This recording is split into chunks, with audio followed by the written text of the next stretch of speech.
someone just made $500,000 on Iran being bombed. So who is making money off this new war? The popularity of so-called prediction markets is surging, with $500 million gambled on when America would strike Iran. Some governments think the bets were placed by insiders who knew what was coming. What a lot of the kind of polymarket purists would call privileged information, others might call that insider information. It's nothing short of shocking that prediction markets have become a cesspool of insider trading. So how is it legal to bet on life and death? And is anyone actually policing all of this? Let's break it down.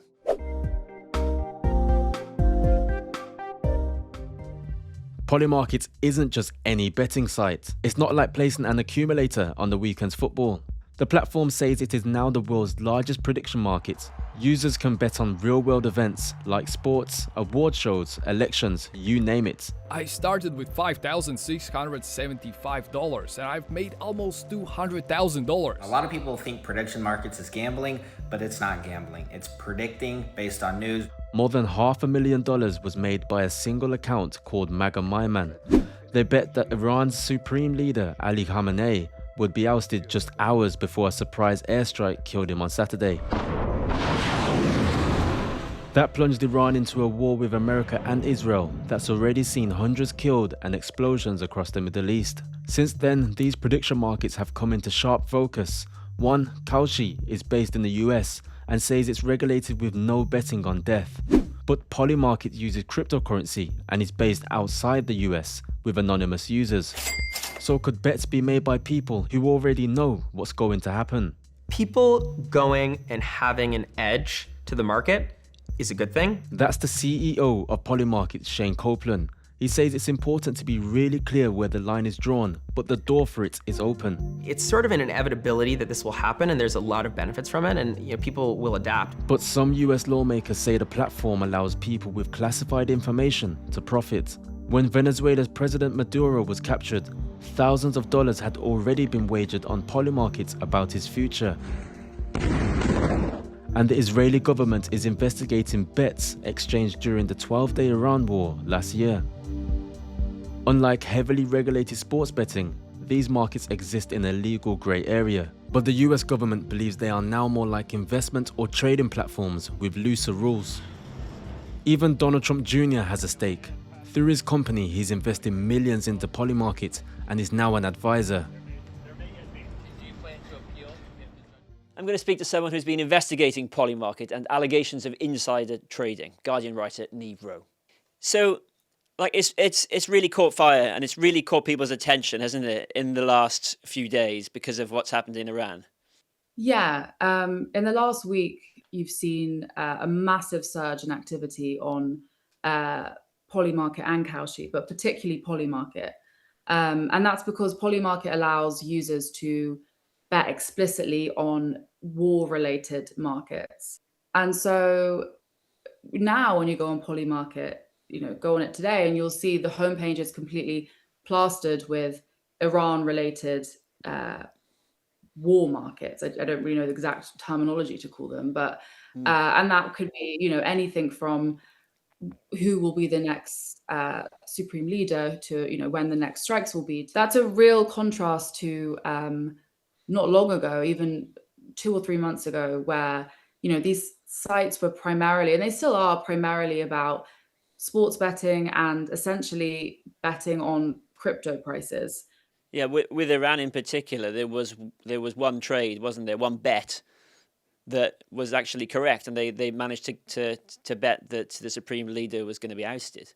It was specifically what day the US would launch military strikes into Iran.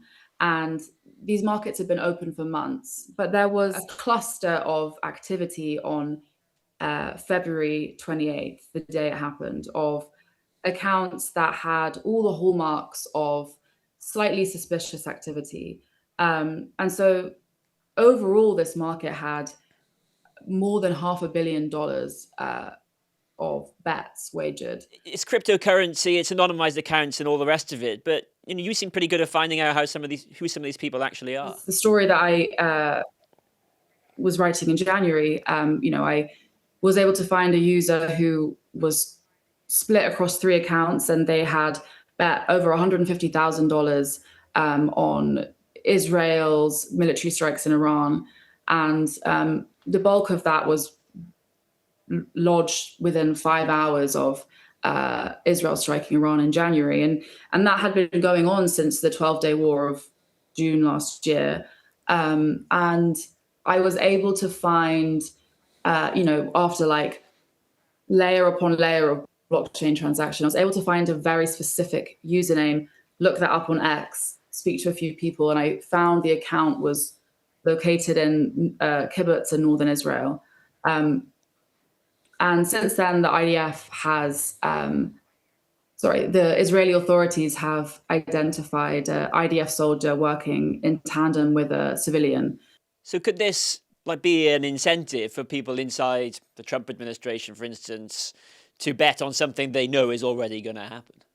Yeah, I think that the key concern people really have is because of the anonymity and because of this huge sort of financial incentive to divulge potentially highly classified information to the market, under this cloak of anonymity. I have found cases of, 4 linked accounts, jointly owned, brand new, who, made a large bet about, I think they profited $150,000 on what day exactly Zelensky would meet with Donald Trump.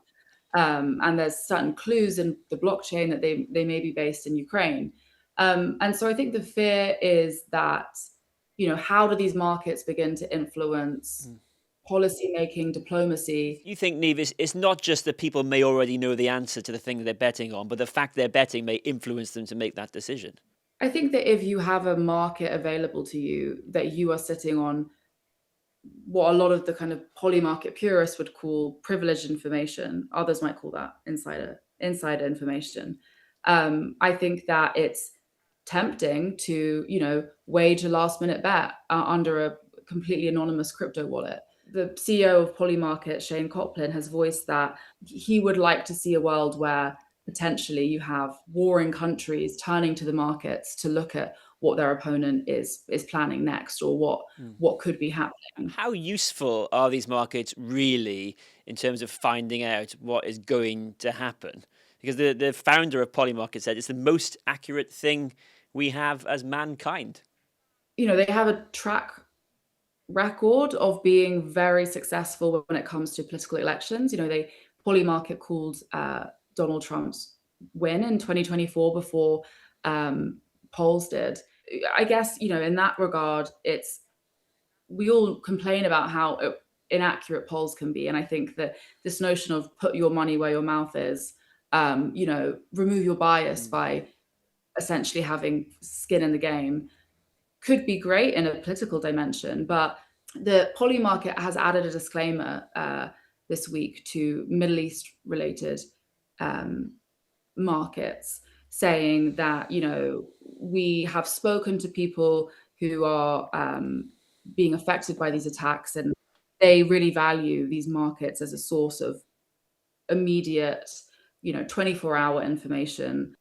Niamh, thanks so much for speaking with us. Of course, thanks for having me.